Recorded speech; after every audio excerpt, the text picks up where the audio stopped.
Militer Rusia merilis rekaman yang memperlihatkan penghancuran truk Ukraina menggunakan pesawat pengintai Rusia, Forpos Air. Rekaman detik-detik penyerangan dan ledakan dahsyat ramai beredar di Telegram pada Sabtu 24 Desember 2022.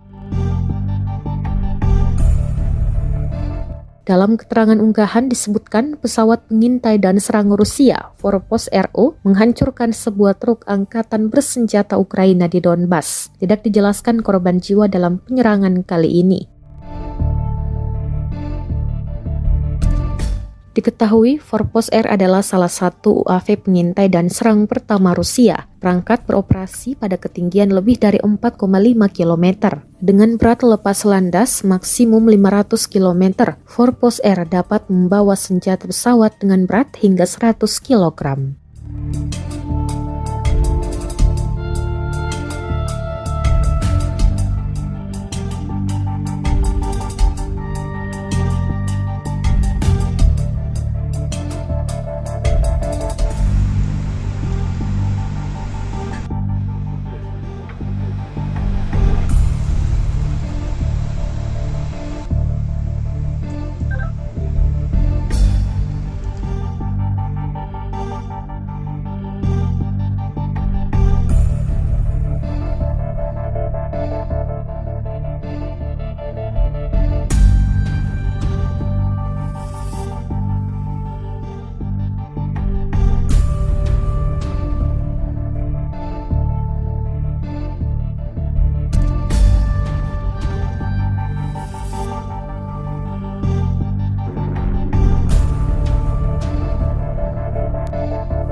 Terima kasih sudah nonton.